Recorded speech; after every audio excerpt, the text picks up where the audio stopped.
Thank you for accidentally clicking on another episode of God Hunters. We have been recording for the last minute and a half or so. Just to let you all know, we will be putting that in. Oh, no. Oh, we didn't. Yeah. No, wait, did we capture? You didn't record during that whole conversation about. Okay. About what you like. Not. Nope. No, I did not. Steven's ultimate decision he needs to make. His problem. I'm just kidding, Stephen. We didn't capture that. Thank you. We're gonna start off with our warm up here, and office style. Let's say we're asking group number. Nah, let's do a different warm up, man. No, we want to. Let's do an actual practical warm up. Okay. Yeah. Oh God, I wasn't prepared for a practical warm up. What the? Throw us in a bar. No, we've done that like twice. Okay, so throw us in. Okay, no, I got one. All of you are in a barber shop, and you're waiting to get your hair cut. What haircut are you looking to get? Which characters are these? Group A or B? Group B. Group B. Okay, gotcha. Who are they? Roscoe, Demetrius, yep. Crown Caxar, and Shamos. Dude, come on, man! You don't know? No, I don't. That's why I have. That's weird. A while. Speaking of, if you haven't listened, I'm putting together a good playlist for Group B. Oh no! Oh, yes. What did you just? What was that sound you just? Sound like a guitar solo. Sound like a wounded dog. It's a sound like a full of grapes. What kind of grapes? Green grapes. I'm more of a purple guy, but that's what we got right now. Sure. The big hairy grapes? What's that? Nothing. Oh, I got the Oh my Dumb joke. Just we got move the on. ladies, grapes. Nice. I'm glad you got there, Nick. Glad you got there. I want a perm. What am I missing? I want a perm. He wants a perm. Oh, you want? Oh, he wants a perm. I'm a paying customer. Damn it! Now give me a perm. All right, Barber's rolling a d20. Well, how did it go? Barber rolls a nat 1. Oh, my God. So you sit into the barber chair, Roscoe, and he's got to crank the chair all the way up, and it's still just like not quite tall enough. So when he goes to like start now, are you doing like the e-boy perm that all all the guys are doing nowadays? Yeah. So when he goes to like The Jack Harlow. Yeah, the Jack. Oh God. When he goes to like buzz the side of your head, he's a good artist. He just goes a little too high, so now you have what is essentially no. You have an Xbox Power Play symbol in your head essentially. So the rest of your hair is permed, but you have that one line up the back middle of your head that makes it look like the power button on a computer. Oh. I can't see that though, right? No, you can't see it, but everyone else can. Oh, it looks good. This is awesome. Mighty fun. Cut there. Yeah, from You the look front, great, like when he man. shows you, he refuses to show you, like, you know, when the barber like turns you around and has the mirror to your back of your head. Absolutely refuses to do that for you. She's like, mirror machine's broken. Oh, okay. He just throws a tool at the mirror to break it. Sorry. Oh my! Just happened. Slip of the fingers. Are you Whoops. suffering from spasms? I see. Looking good there, lad. Does the barber have a voice? I feel like I'm just talking at a wall. No, he's mute. Oh. Well, how did he? Can you hear me? He's not deaf, he's mute. Roscoe doesn't know the difference. Fucking rude, dude. Wow, insensitive. He is. Hesman, Time to I would change. like this cut. And he points to an illustration, I'd imagine, in some kind of scrolls at the front of the shop of like a mullet. I thought he already had a mullet. Okay. He's rolling. Okay. He rolls a 13 and gives you a just fine Billy Ray Cyrus. Okay. All right. Yep. Demetrius looks it over. But then he does it to your tail too. What? What? How? He shaves around the tail Yep. at first to shorten the hair around it, but leaves the tail like normal. Okay, all right. Very nice. Did I give you guys the impression that Demetrius has had a mullet this whole time? I always I always pictured him imagined. with like a mullet. Should I change it then? No, that would just be like Demetrius to just keep getting the same haircut. I would love Demetrius with a mullet. I've never thought of him like having a mullet. That's awesome. Hey, barber, this is the cut I want. And then he shows you the scroll of this.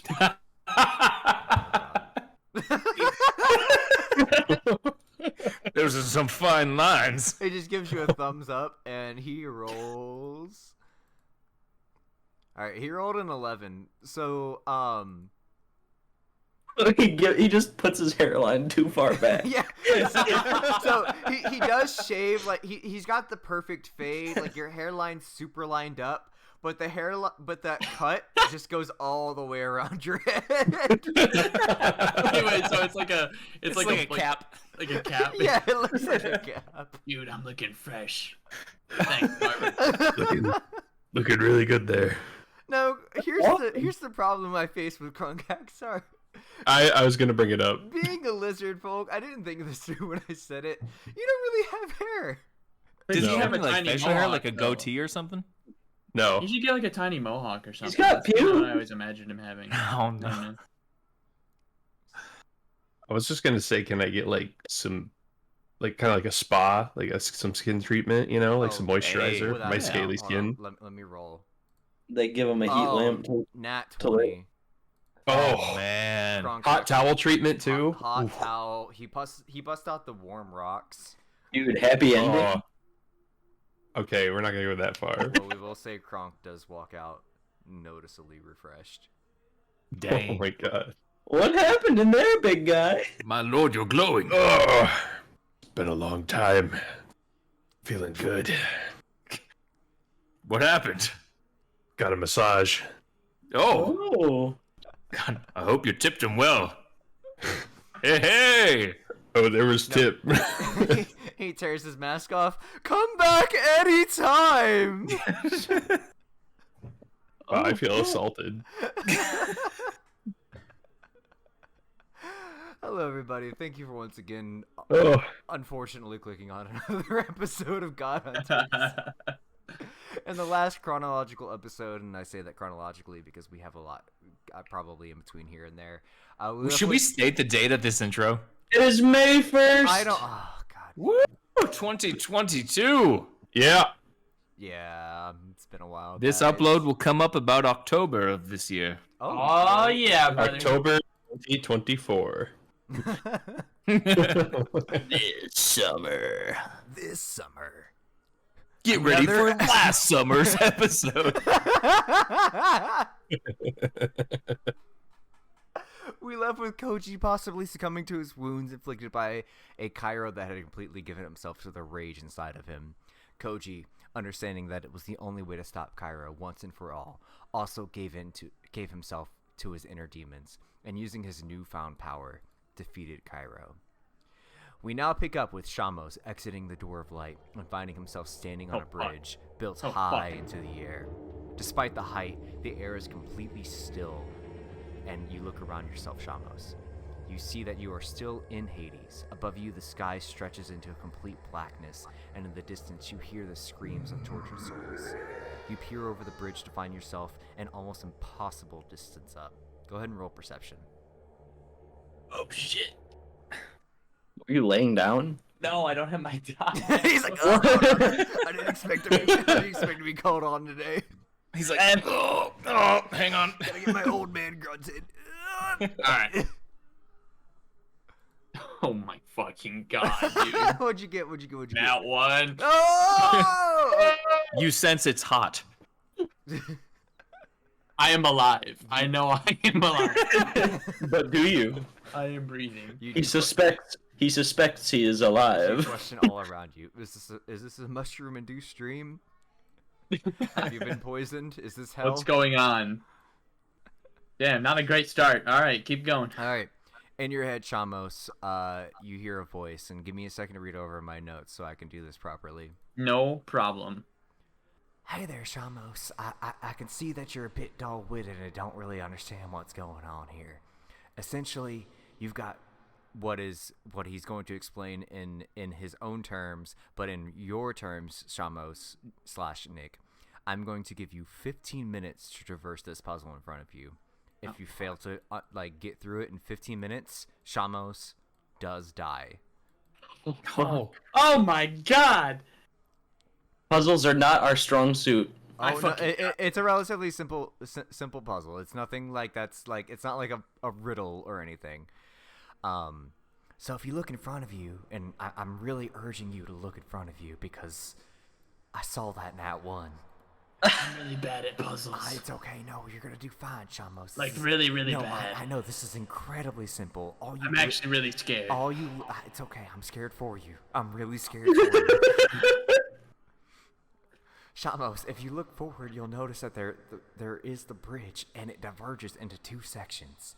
There's a left way and a right way. Now, Shamos, do you understand the difference between left and right? I think so. Okay, great. Yeah. We're already halfway there. So all you have to do is pick the right way.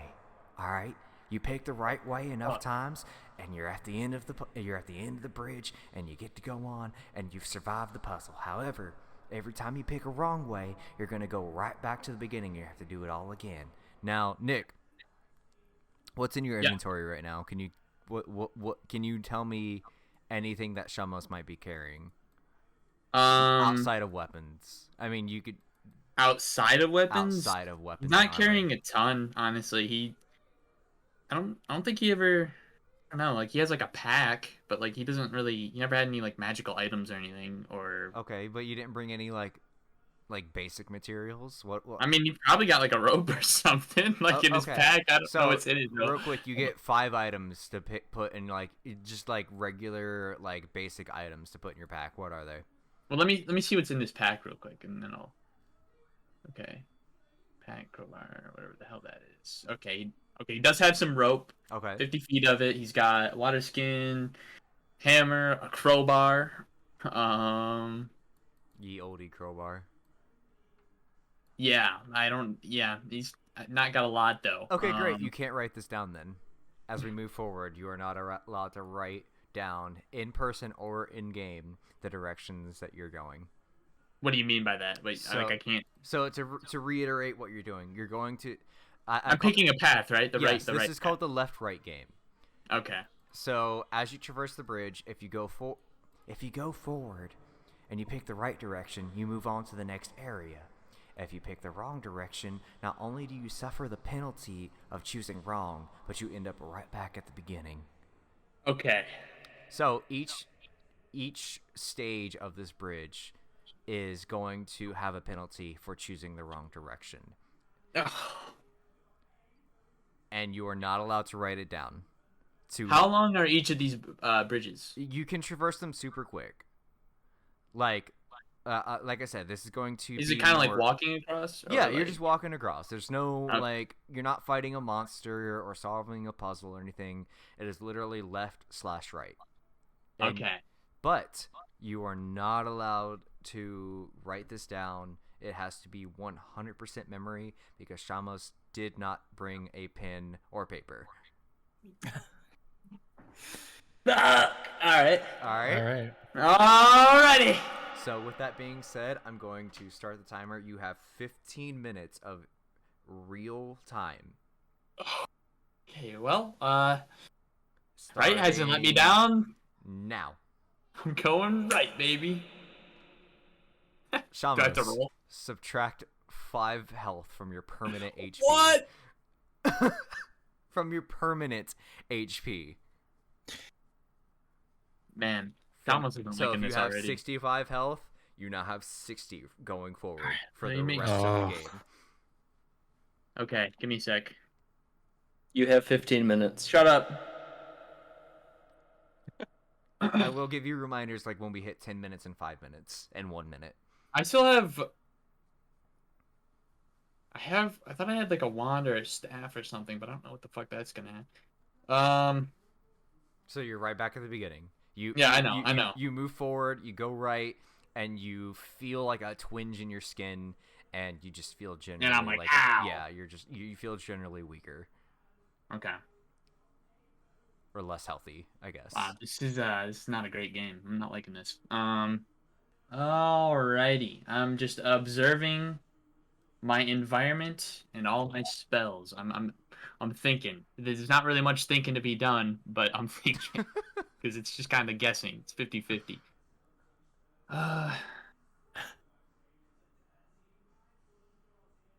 I will Can tell I you, it is consistent. So like whatever you choose. I'm going left. All right, you move on to the next area. You Okay. walk through the bridge. You Yeah. you cross an arch, and you're now in the next area. Is it still left and right though? It's still like yeah, it is still left and right. It will continue to be left and right. going left. Shamos, lose 1 spell slot, not permanently, just as of now. Okay, just lose one. Okay, Yes, you are now Hey. back at the beginning. going left. All right. Going right. All right, you've crossed the arches again, and you find yourself in the next noticeable area. Woo! Okay. Is there any way, like, how far I can tell from, or is it just kind of like go to the next area and that's where I know? You see that you'll have roll perception. Okay, I'm gonna try again. Yeah. Okay, that fell off my desk. Let me try again. 10. Likely story. You see that it's not too terribly far, but it's further. There is some distance between where Okay. you are now and where you have to go. Okay, so I've done 2 so far, right? Yes. Going right. You cross the arches and you find yourself in the next noticeable area. Whoa! Whoa! Can I cast detect magic and see if I can find see any difference between these? You're casting detect magic for what purpose specifically? Like if there's any, I don't know, like if there's any like mischievous magic in one of these pathways. I don't know, man. If that's what you're gonna do, cast detect magic. 11. Okay. Well, wait. Sorry, 13. Okay. I mean, you're able to tell that there are magical forces here to play. I don't know. Does it tell me which side though? No. If you want to try something else that might help you more specifically, but detect magic is only going to tell you like that there is basically magic in the area and what that magic is affecting. Okay. I'm gonna pick up a pebble. Okay. Okay. I assume there's a pebble near me, right? Yeah. That's fine. Rocks. It's Hades, right? We're in a rocky area. Yeah, I don't know. you're on like a large stone bridge as. Yeah. I'm gonna pick it up and I'm gonna throw it across the right side. Does anything happen? No. You know, like a fire trap or something. No. Ugh. I'm gonna go right again. Shamos loses one other spell slot, and you have found yourself back at the beginning. Okay, left, Okay. right, Okay. right, Okay. left. Okay. You've crossed into a new area. You've crossed the arches once again and find yourself on the next section of the bridge. You're at a 10-minute mark. Okay. Right. You cross through the bridge and you find yourself at what seems to be the last arch that you'll have to cross.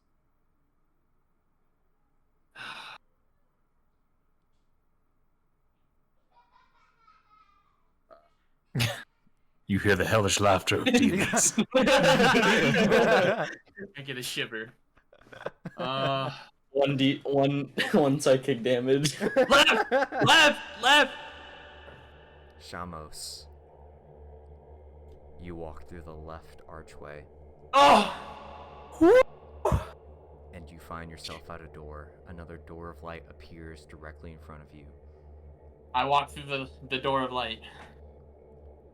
You enter the door of light, and that's going to bring us to our next section. Shamos, yours is really short. I'm sorry. No, that's okay. Dude, you survived. Did he make it? Yeah, he made it. All he did was lose 1 spell slot and 5 permanent HP. So in order, if you had just Can I fucked ask up, what the penalty was? yeah, I was on gonna the say light? in order, if you had fucked up every single one by chance, the first direction was -5 permanent HP. The second direction was lose 1 spell slot.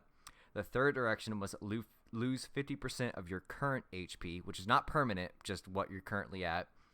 The fourth direction was you lose another spell slot. The fifth direction was lose another 50% of your current HP, again, not permanent. And the last one was to just spin the Wheel of Sacrifice.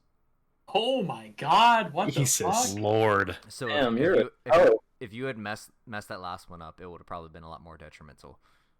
And also, I'm glad you weren't listening to me, Nick, because I was like, go right. I was thinking like, shit, man, like, I could probably make it through this. Like, you know, I could lose some shit along the way, but I don't think I'll run out of time or anything. So no, I tried. I was. You had me scared there for a second at the beginning. You're like, I'm thinking.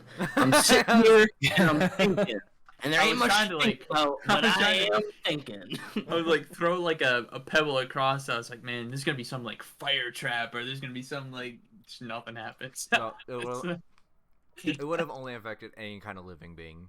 That yeah. All right, Let's do. I'm gonna like exposition dump here. Okay. This is going to take this is going to take a hot minute. So feel free to chime in with your own reactions. I don't want everyone to like shut up and like I don't want everyone to feel like they need to shut up. If you have comments or whatever, like please. You go in full Kojima. Yeah, pretty much. Gonna dive into some lore. Jaehaerys. As you travel through the light, unlike the others, you do not immediately reappear in your destination. You find yourself floating through the ether, slowly drifting in and out of consciousness. When you finally find yourself fully awake, your surroundings are dark, and an evil mixture of bizarre and familiar fills your heart. You attempt to get up and travel through the murky blackness, but after a few steps, find yourself halted by the sound of rattling chains reaching their short length. A small hatch opens in your cell, revealing light. Sweat begins to form as a deep dread creeps through your veins. The hooded figure on the other end speaks. Eager, are we? Well, I won't make you wait any longer then. And the door swings open, revealing the dark-robed man. He first walks to undo the shackles, binding you to the wall, but keeps the ones binding your feet and hands together and yanks you to your feet. You both begin walking down the narrow corridors, passing by the other doors like yours, solid wood and each number with crude etchings. Despite never having walked through these halls before, you find your body seems to know the way. You enter through a doorway to find yourself in an open room. Though the size of the room is impossible to discern due to the only light being emitted from a single torch hung from the ceiling in the center, which forms a glowing circle on the floor. You are forcefully pushed toward one side of this ring, and as you look around, you see the silhouettes of around a dozen of these hooded men, all stilly watching. A commotion can be heard from the other side of the room, and from the haze of darkness, you see another man shoved into the ring. No, not a man, a child. His similarly thin frame and sunken eyes may give the illusion of age, but behind the obvious hardship he may face, it's obvious that this is only a child. Yet even from across the ring, you can see that they're no smaller than you are.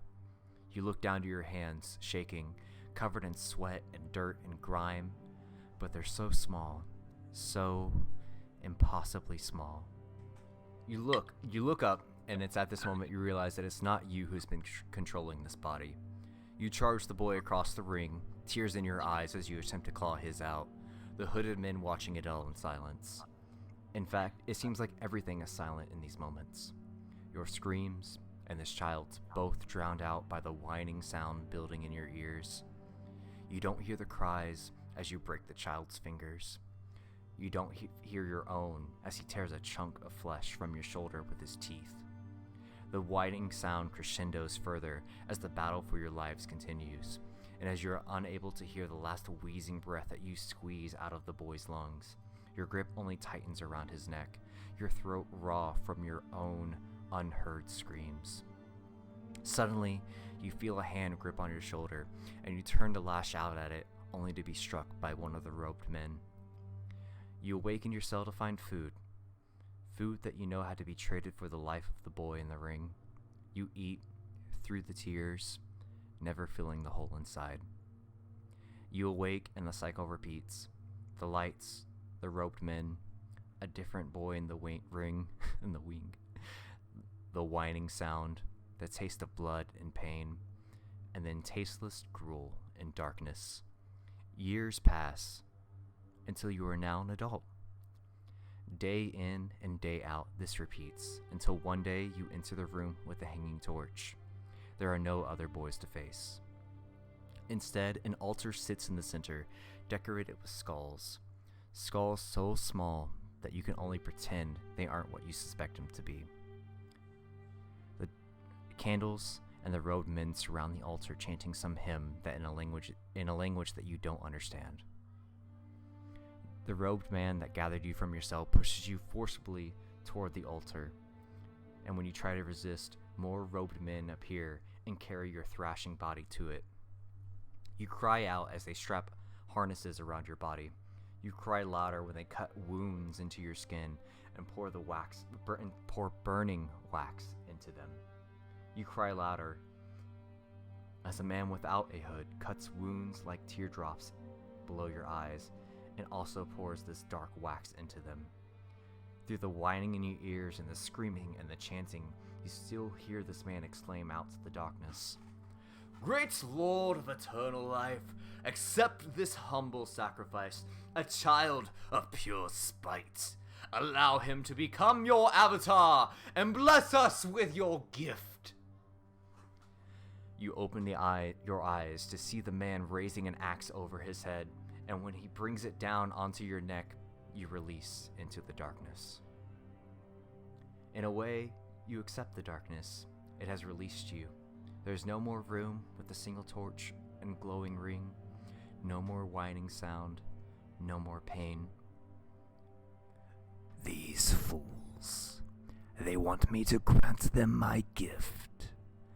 My gift to them is their eternal sleep, and you, boy, will help me deliver that gift. Your eyes open to the obvious surprise of the hooded men. A strange feeling fills you, being unable to breathe, since your head is now separated from your body. But you soon realize that breathing is not something you need to do anymore.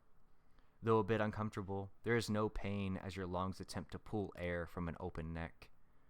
You find that you are still able to control your body separately from your head, and you will your body to distort, to break its own bones in the wrists and ankles where they are bound, to pull itself free. The robed men look on horrified as your body warps itself into an unnatural shape, and you take satisfaction in the screaming sounds of the hooded men as your headless body slaughters them one by one. You eventually make your way out of what you now know was a tunnel system attached to some occultist church. Your vision shifts, and you have now tried to make a life for yourself. With no prior knowledge of how the world worked beforehand, it took you a while to figure out how to make this life. 100 years, in fact. Time has no meaning to you now, though. You've yet to age a single day since then. You go to your mirror, applying your white grease paint to your face, coloring in the tear-shaped scars, stained with black wax, and you put on your best smile. Another day to entertain the kids. The only way that you could feel that you can make up for all the pain you caused, all the life you took, is to give laughter and joy to those who can experience it best. In these times of war, you feel it is your duty. Another day as petals, you think with a smile. You exit your home and make your way to the hospital, where you bring joy to the children all day and until they fall asleep, being careful to cover your makeup so it does not wash away in the rain. The street seemed noticeably empty this morning, and it isn't until you round the corner on the street, the hospitalized, that you realize why. Soldiers. Soldiers wearing silver plate and chainmail, donning blue and gold colors on their flags and armaments.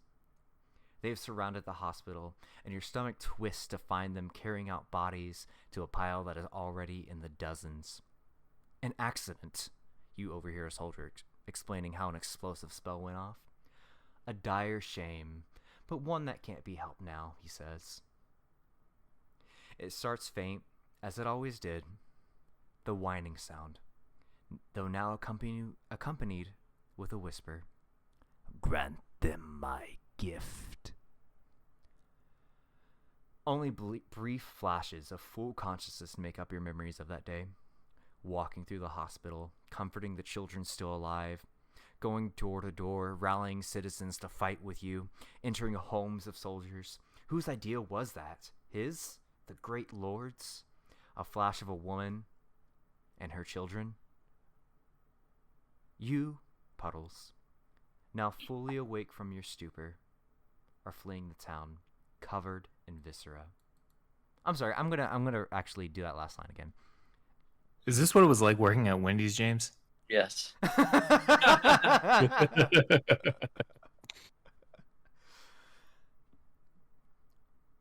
Whose idea was that? His? This great lord's? A flash of a woman and her children? Ones that you recognize, Jaehaerys. Yes. You, Puddles, now fully awake from your stupor, are fleeing the town, covered in viscera. Your white grease paint, turned pink from your deeds, washes down your face, staining your armor as you run through the downpour. Armor? Why are you wearing those soldiers' armor? You run and run and run until you find yourself deep in the woods nearby, and you weep. You weep for your lost life. You weep for what you just did. You weep for the children. You weep until you hear a deep and unfamiliar voice. There is no going back now. Nowhere you can go. You cry out, demanding to know who is there. A man dressed in a black cloak, wearing the beak of a crow, emerges. I can offer respite. I can offer you peace and an opportunity to purge the evils of this world. And now you step out of the light, Jaehaerys, and find yourself in a dark room lit by a single swinging torch that forms a ring. No. From the darkness, a ragged man painted with white emerges. Covering his open skin are countless straps filled with knives. What a show, am I right? A bit boring in the beginning, but am I to blame the director for that one? I mean, everybody knows that you can't trust children in acting roles. This is you. Oh. Yeah, no, you're fine. So I imagine Jaehaerys, he's taken aback, and he's trying to process everything that just happened. We're in the room, you said? Yes, you're in that dark room where you saw, where your vision saw the children fighting. I know it's a lot to take in. Go ahead, take some time. Jaehaerys is going to look down at his hands and arms just to solidify that he is himself at this time.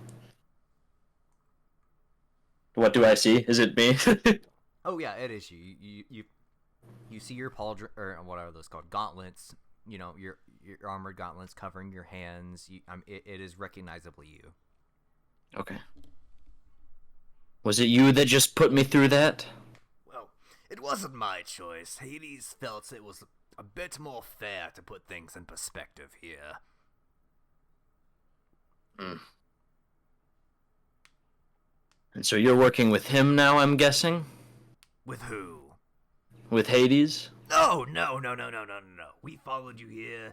It was Dr. One's whole scheme. He figured he could stop you here before you were able to get back out. Nothing personal. Well, not for me.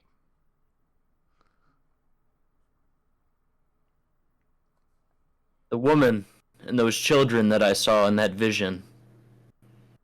What did you do to them? Oh, Jaehaerys. I think you've remembered exactly what I did to them. And he just stares you coldly in the eyes. Are you making the connection, by the way? Yes. Okay, I'm just clarifying. Yes, that was Puddles. He fucked on Jaehaerys' family.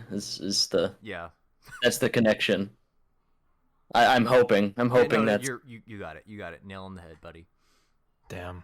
Thanks. After seeing all of that, Puddles, I don't understand what got you here. What do you mean? Are you so weak to let yourself be controlled by this entity that you would turn your back on everything that you held dear? And all of those children? I lost control long ago, Jaehaerys. What I do is not always me. I still seek to better this world. I still seek to find peace, to build a world where children can be children. What in the hell does that have to do with me? You stand in our way. You I'm sorry, objectively, I don't see how.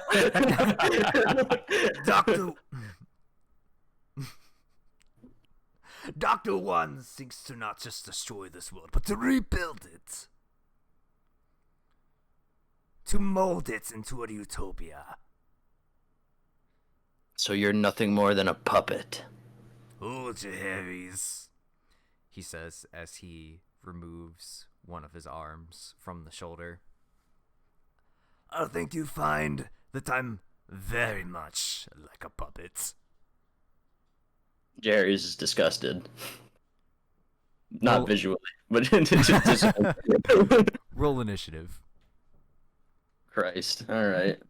I'm gonna talk no jutsu my way out of this one. 12. I felt like you were on the right track. You go first. Puddles has just resigned himself, it seems. Yeah. Weaken the brain. Indeed.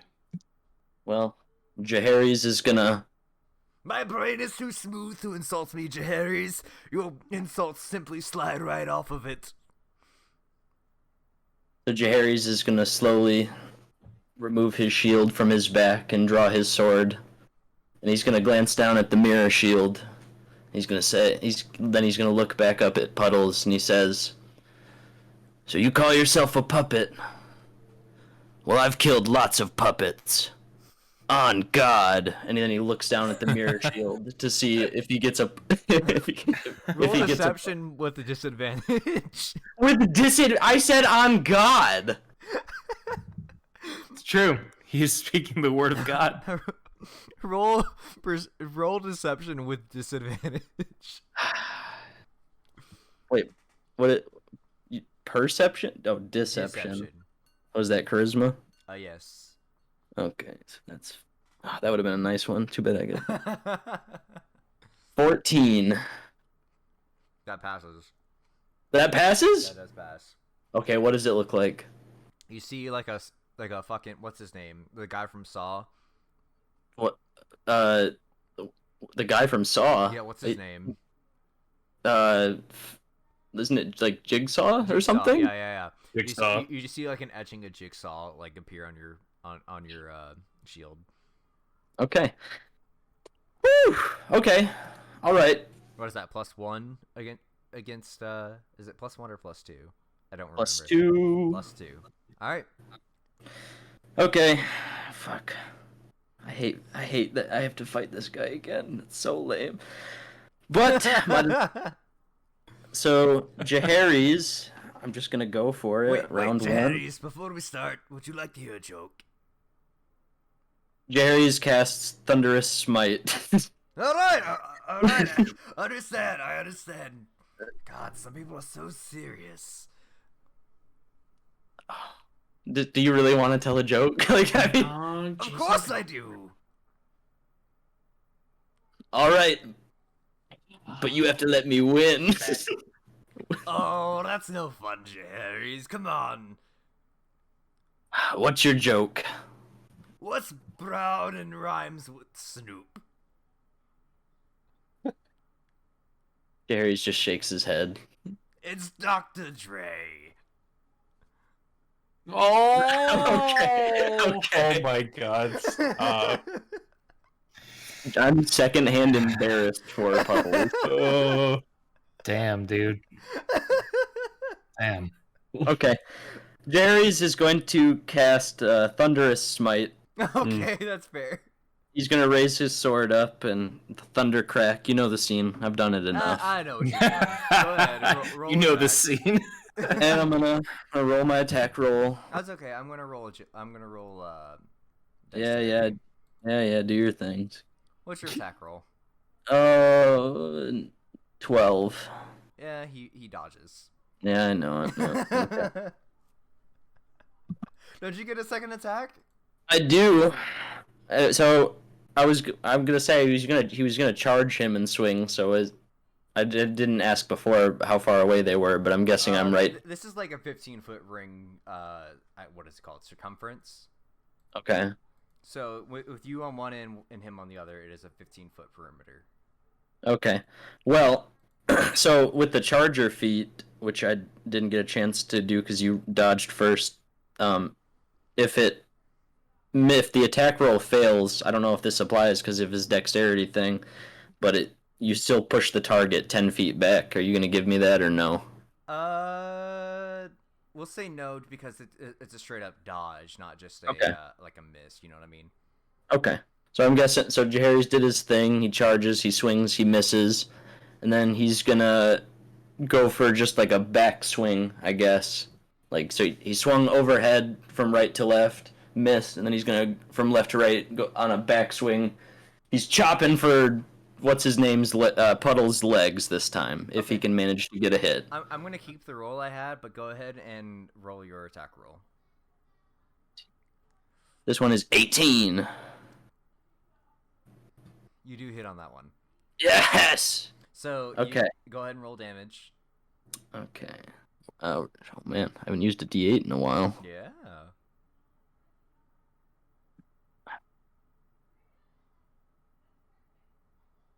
That will be a fat 9 damage. 9 damage. Okay.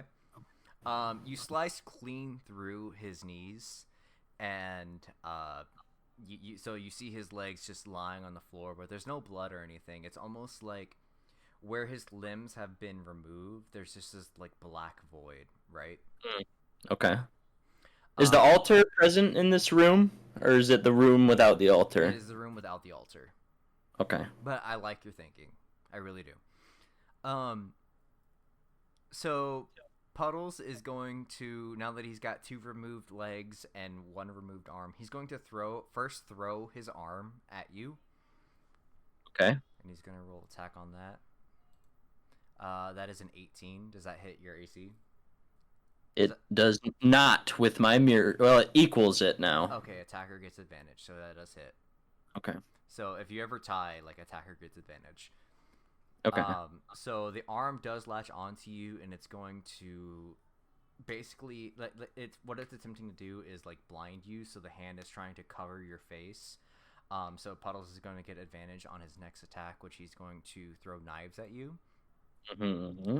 And he rolls again an 18. Okay. So he's going to throw a poison knife at you, and let me roll damage.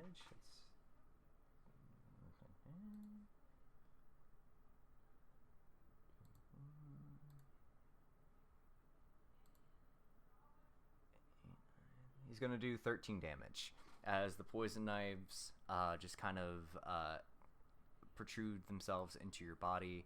And Much? 14? What's that? Should 14? 13. 13.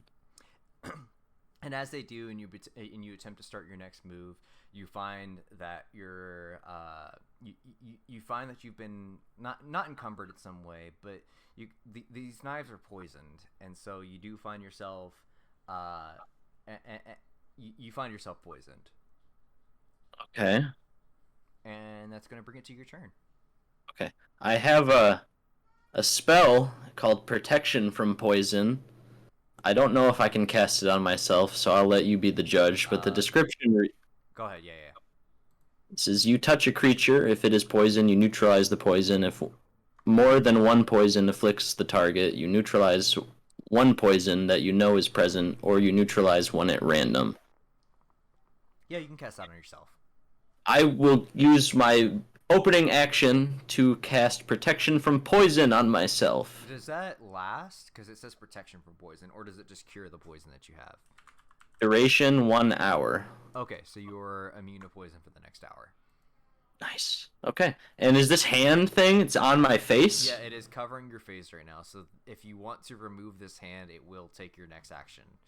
Okay. Can you describe the room really quick for me? It is a completely empty room. Above you is it is a literal flaming torch, suspended by a rope that is forming this ring of light in this otherwise utterly dark room. Okay. How high up is the torch? Let's say it's just a torch, or is it like a... It is a torch. Okay.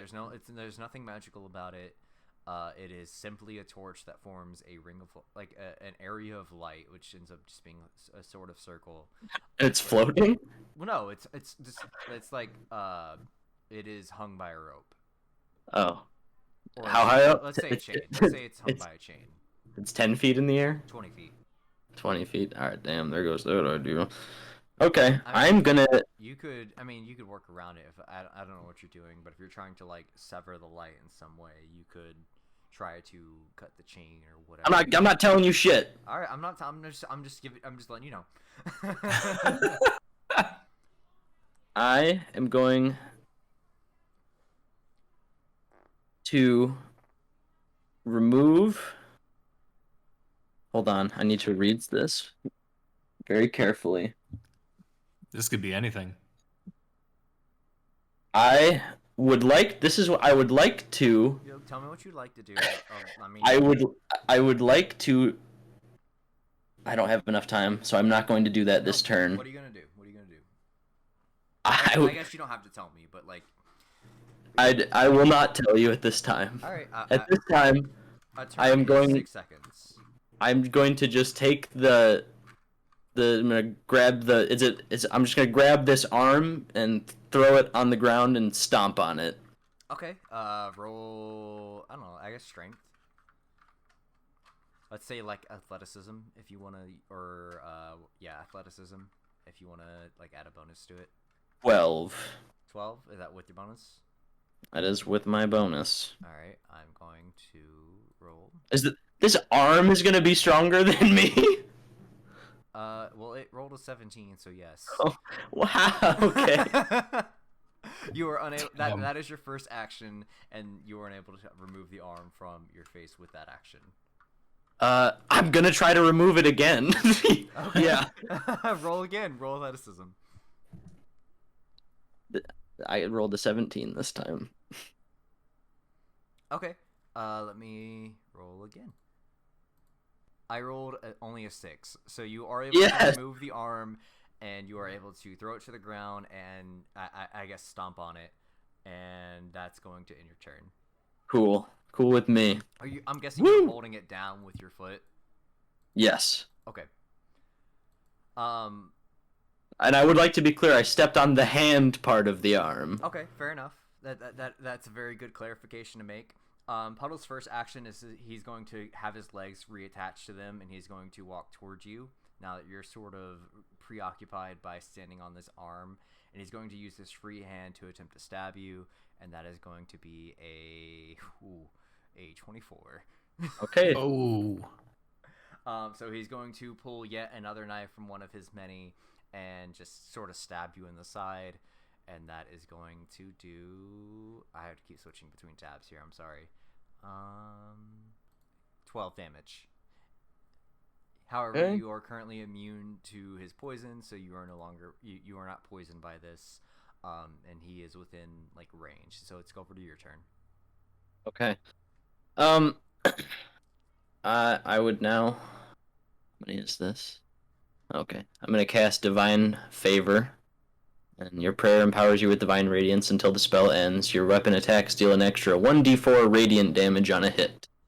It lasts for a whopping 1 minute.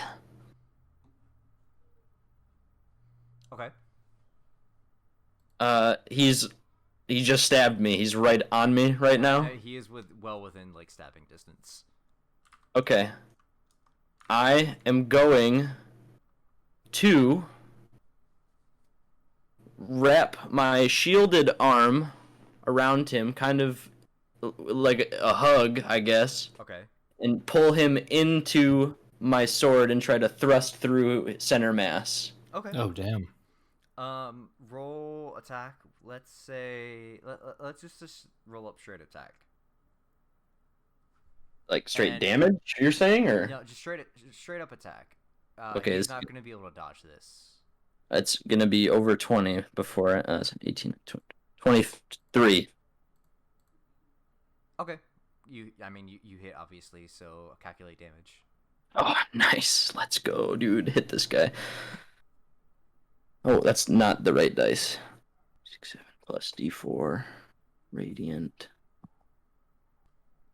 13. All right, cool. You thrust your sword straight into him. You cause 13 damage, but as the sword enters him, again, like there's no blood, there's no like sense of pain from Puddles, and you just see this smile like creep across his face. Right? Do I get my second attack, or are you gonna count my? Technically, I should count the hug as your first action, and the attack is the second. But I'll give you a second attack. Okay, for my second attack, I would like to. My sword is already in him. I would like to just attempt to thrust it upwards and cut him in half. Ooh. Okay. Ooh. All right. Go ahead and roll. You're already in him, so I don't want to say. I don't Whoa. attack. Damn. Whoa. Wow. You're in him. Jeez. He's gotten intimate. Damn. You're the only other. You're already locked eyes and inside of each other. Man, at least take him to dinner first. Hey, come on, bro. D. Go ahead and let's just roll effectiveness. How about that? So roll a d20 for the effectiveness of this like upward tear. Just a straight D20, nothing on. Oh. D20 with I mean your strength, obviously. 16, 17, 19. 19. Oh, that is solid. Okay, yeah. I mean, you are able to tear your sword upward, and it cuts cleanly through him. You go from his sternum all the way through the top of his head. And Jaehaerys is tearing that ass out. Sheesh. And as you do, he sort of stumbles backwards. His two halves kind of flip-flopping back and forth. And then you see him take his one good arm and kind of just like push his halves together. And you see them reform seamlessly. Ooh. Okay. Man. Do I get to roll damage, or is it obsolete? I'm feeling like it's obsolete. Yeah, it's a little bit obsolete. I'm sorry. Okay. That's fine. What are you? I am the avatar of Moloch. And that's all you need to know. He's the Avatar? What? Yeah, he's the master of all four elements. Whoa. No, I'm kidding. Whoa. Crap. He's the avatar of Moloch, which, roll a religion check for me. Okay. 11. How do you spell Moloch? Molloch.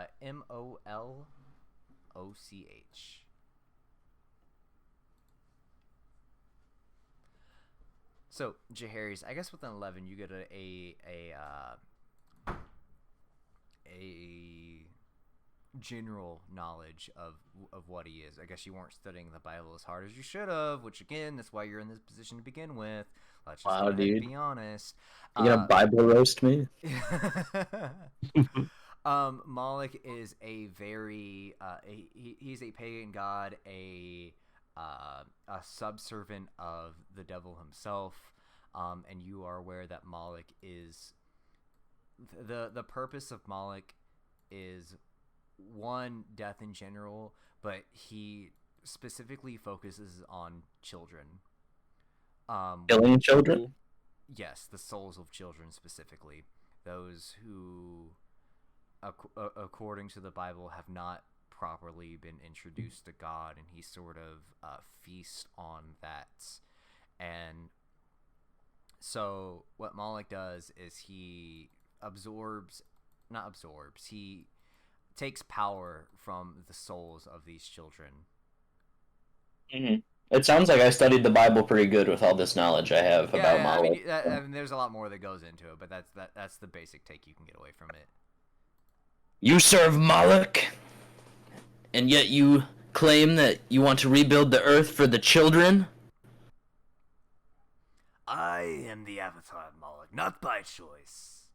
My choice is to create a world where Moloch does not exist. And if I have to use his power in the meantime to create that world, then I will. It's for the greater good, Jaehaerys. A greater good that you and your god would not understand. No. Sorry. Okay. No! I'm sorry. No! God, no! Let me get back into it. The power of editing. The power of editing. Let me get back into it. All right. No. No, that's not true. It's impossible! True. I won't. Impossible. I'm sorry. I won't pretend that my God is perfect. And I won't pretend that I've always done the right thing.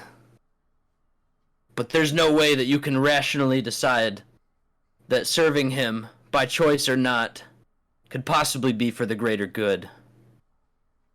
And whether you want to admit it to yourself or not, there's always a choice. You're choosing to make the wrong one. What is it? How's the saying go, Jaehaerys?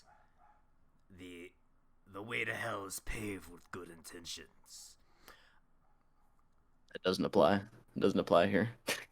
Yeah. Eat my dick. That doesn't apply. And he tears his dick off and throws it at you. No, he doesn't. Oh! No, he doesn't do that, but... Okay. But he could. But he I could should've- if he wanted. But I could if I wanted to. Yeah. So he's just gonna he's just gonna start throwing more. Actually, no.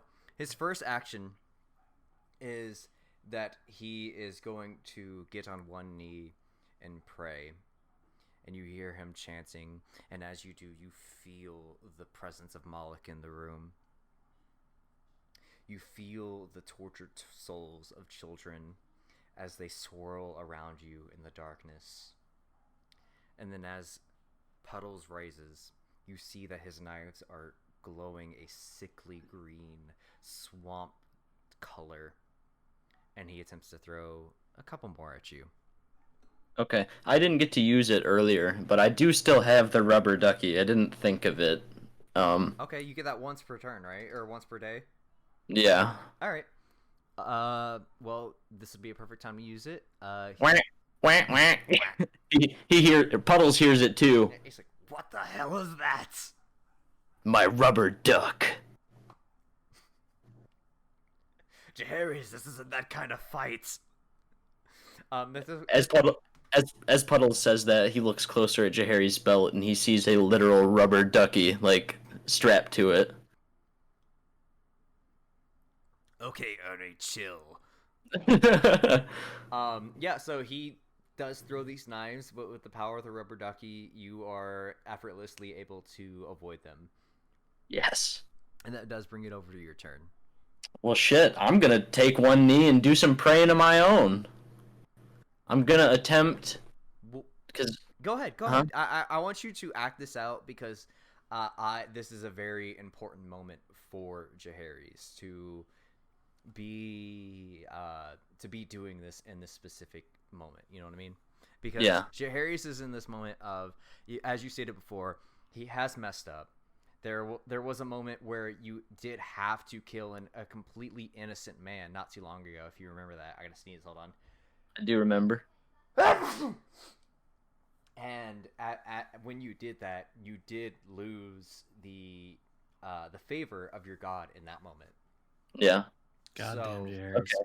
So after avoiding the knives, Jaehaerys is also going to take a knee and drop his shield and his sword to the ground to assume proper prayer position and totally give himself to God in this moment, I guess. Kinky. And he he's not saying this out loud. I think he's thinking this because I think generally that's what prayer is. But what he's going for is he's praying to not just God but Gabriel, as Gabriel has helped Jaehaerys in times of need, and Jaehaerys considers somewhat of an ally and a friend. But he says, "To anyone who is willing to listen, hear me. I know I haven't made the right decisions, and I've made many mistakes. But even at my worst moments, even the worst things I've done them with love in my heart, with total commitment. And in this moment now, I am the one asking for help, whether I deserve it or not. And without this help, I don't know if I can protect the values that I swore to protect, and above all else, the people that I love. And so I'm asking that, Gabriel, that you could hear me and grant me guidance and some protection and strength in this time. Hallelujah, amen." Amen. Jaehaerys, as you pray, the torch above you glows a brilliant yellow light, illuminating the room around you with its holy glow. Now around you can see depictions of Moloch, a minotaur-looking creature with the body of a man and the head of a bull, along with symbols that represent it. The encompassing glow focuses into a wide beam that traces the room, and in doing so shatters these symbols to dust. The light eventually focuses directly onto you, Jaehaerys. At first, this glow of light sears your skin. You feel a pain in your back as if something is attempting to tear its way out from the inside. A voice that I do not claim to be my own, nor the voice of a particularly religious figure on the grounds that it feels a bit blasphemous, speaks to you. I lend you my light to rid this world of evil. The light of the torch dims to its regular glow, but your brilliant light does not fade. Your sword has been replaced by a sword glowing gold with its holy light, and a simple wooden hilt made in the shape of a cross. From your back sprout two wings that glow the same. A crown of light floats above your head as you hear one final word from your lord. Archangel Jaehaerys. Jaehaerys, your stats have been buffed to Strength 20. Oh shit. Dexterity 20. Constitution 20. Oh. While the rest of your stats stay the same. Okay. This is simply while you are in this archangel form. So that is +5? +5. For okay. This form also allows for +6 holy damage on all attacks. And attacks that would have otherwise used holy damage are now doubled. Whoa. I want to give you the same that I kind of gave to Jake in his shadow form. A general sense of personal freedom in what attacks you'd like to use and kind of how they interact, right? Okay. Within like reasonability, you know. Okay. And battle continues. Did you, real quick, physical description? I got a sword. You said with like a wooden. Yeah. So your normal gigantic Final Fantasy VII Cloud sword has been replaced with a very like standard looking sword, but the sword glows this. I'm going to use the most lame comparison I can think of.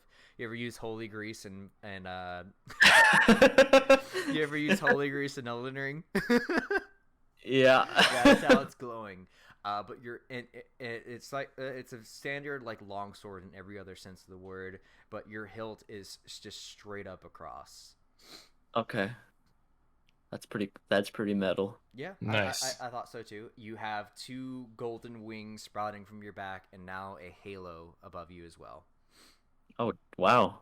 Dang, man. You have in this battle, at the very least, become an archangel. You have been granted the power of an archangel. Oh shit! Dang. Woo! Okay. What is Puddle's reaction to this? Holy cow! Nice. Holy. Wait. Holy is right. And then he's gonna flap his big golden wings and charge Puddles, and he's gonna attempt to decapitate him. And as he does it, he's like, "On God!" No. All right, roll attack. Okay. 24. You glide through the air and slice Puddle's head clean off, and for the first time you hear Puddles cry out in pain as his head is severed. And why don't you roll damage? What am I rolling for this new sword? Let's say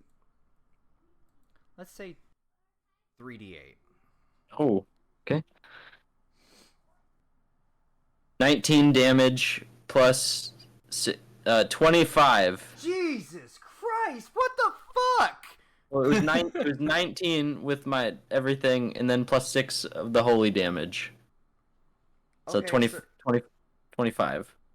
Oh, okay. Not 19 plus 25. No, not 25. I was like, what the hell? Okay. I was like, I know I made you strong, but damn. You've been drinking his milk. All right. Like as I said, for the first time since your battle, you hear Puddles cry in pain. Though there's still no blood, you turn to see Puddles collecting his own head and reattaching it to his body. I don't get 2 attacks anymore? No, you do. Okay. I was going to try to catch his head. Oh, okay. Well, you know what? Go ahead. Go ahead. So after he charges, he does the thing, he cuts it, and I imagine it kind of popped up, and I didn't pick up my shield again. I didn't get it, right? Or did I? You what? I'm sorry. I wasn't planning on picking the shield up again. Did it spawn me a shield when I came back in? You still have your shield. I still don't? You still have your shield. Oh, well then I'm not going to try to grab it. 'Cause I'm going to shield bash his head away from his body. Okay. With holiness. Roll. This is going to be a dexterity roll, I feel like, not an attack roll specifically. Like, okay. This isn't going to do damage, but it's going to cause an effect. You know what I mean? Okay. 15. 15? Yeah, you're able to hit his head, and it rolls into the darkness in general of and yeah, and his head is thoroughly separated from his body. Okay. What's he do now? His turn. You see, so Puddle's first action, you sort of see that movie trope where he's like, "No, over here, you idiots!" And so you see his body kind of scrambling around. I'm gonna roll let's call it a perception check for Puddle's body to find his head in the darkness. He rolls a 2 for the first roll, and the second roll is a 9. So just not fucking finding it. So that's his 2 turns in searching for his own head. His body is sort of obscured in the darkness, however.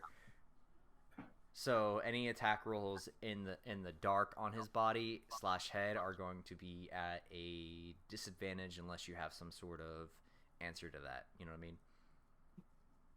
The whole room is dark, you said now, or just that? No, so there's that ring of light, but the room is wider than that ring of light that's being made by the torch. Do you know what I mean?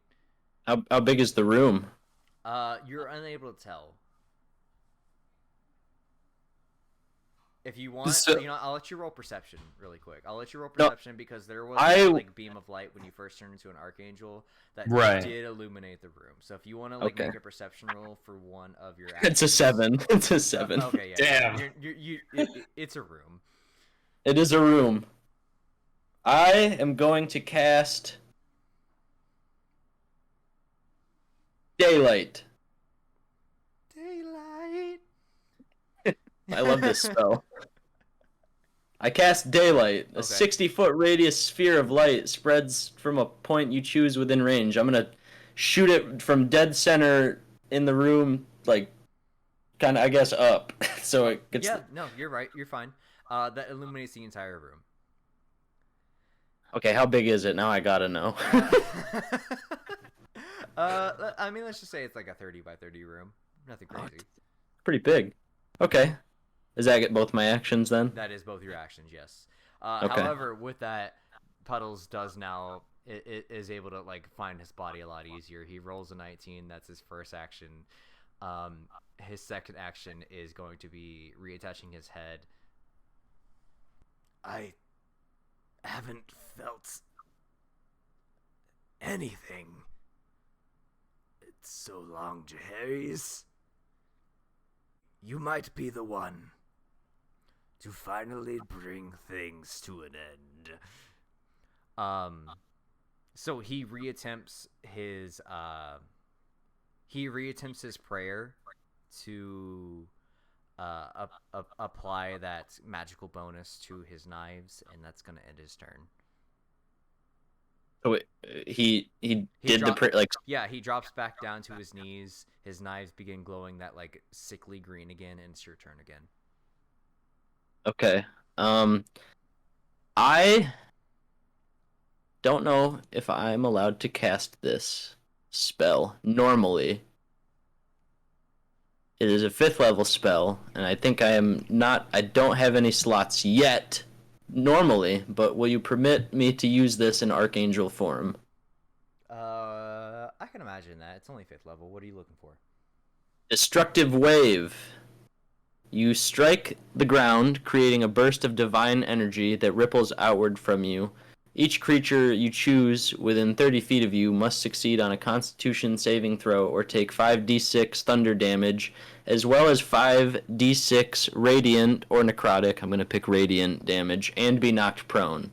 Holy A creature that succeeds on its saving throw takes half as much damage and isn't knocked prone. Okay. Dang. So what's your... Yeah, I know your Constitution level. So I'm attempting to be a 15. Even though it's 20, my Constitution. Well, yeah, your Constitution's 20, but it's +5. Who left? Oh, nobody. I'll see her. Oh, I do roll a 17 though, so I do get half damage. So go ahead and roll your 5d6 plus 5d6. So 31. So he takes half as much. All right, we'll round up. That's gonna be 16 damage. Okay, so Jaehaerys, he's gonna raise his, like, the act of this. He raises his holy sword up. Well, imagine you're still in the air, right?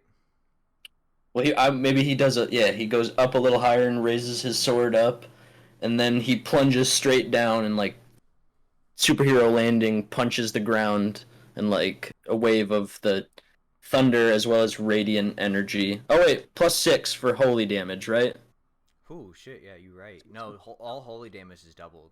So double whatever you rolled for holy damage specifically. Oh gosh, I think that was I think it was 15 and 17. I'm just gonna let you know. This is going to finish him off. Okay. He had like 3 health left after your initial number, so. Oh dang. Yeah. So I'm imagining it, and you just tell me if this is what you like. If not, describe it how you like. Like you said, you kind of come down. I imagine you striking your sword into the ground, and as you do, like these bolts of lightning begin to arc across the sky from your sword, almost like striking up and then striking down, and creating this path as they go forward to Puddles. And every time it strikes on the ground, it just gets larger and larger and larger. And when it finally strikes onto Puddles, it's almost like taking up the entire room. It's so strong. And not only are these lightning bolts just like regular electrical like lightning bolts, they glow this incredible like golden hue every time, and leaving these like golden, almost like glitter spark like floating through the air. And as it strikes Puddles, it just absolutely illuminates him and covers him entirely. And when the light finally fades, and what's only left in the room is that single. Well, actually, I guess no, because you've still got your daylight going. It's just Puddles laying, smoking on the floor, and like his limbs have severed from each other from the sheer power, and you just see his torso and head laying alone on the ground. Is he dead? Like straight up dead, or is he like clinging to life, or like? Why don't you go over to him? I'm gonna slowly make my way over to him, cautiously. Okay. So you. I'm just looking for signs of like any sort of life. Yeah. Why don't you go ahead and roll? Let's just say investigation. 17. Yeah. You see his limbs have completely evaporated from the damage you've done, and it is nothing. You know the Black Knight scene from Monty Python? Yeah. It's just that. Like, it's just a torso and a head lying on the ground. Do you watch Demon Slayer or no? I don't. Okay, never mind. I'm sorry, but you can make the reference. Somebody probably does. So in Demon Slayer, Our one viewer might. The way they kill the demons is they have to behead them, and then like the really strong demons, like once they're beheaded, like their body slowly disintegrates, and like then their head kind of does it. I didn't know if you were going for something like that. Like, okay, no, I like that. So like as you approaching him, you do see his body sort of like evaporate into this golden like glitter, like the same sort of glitter that was striking the ground and filling the room as the lightning struck across from you. Mm. And you, as you approach, you hear Puddles sort of laughing. He just... Jaehaerys is gonna take a knee in front of Puddle's head. I thank you. This is not the path I would have chosen. It's far too late for me. And I don't ask for your forgiveness. But please, do right by the children. I will. Please. They need people like you. And as Puddles not only succumbs to his wounds, but evaporates into the nothingness, you find yourself alone in the room, your daylight shining, all symbols of Moloch destroyed, and the door of light appearing on the side of the room where Puddles emerged from. Jaehaerys is gonna do like the symbol of the cross, like on his torso, shoulders, and forehead, and then stand up and enter the door of light. And that's the end of the scene, baby. Woohoo! Oh shit.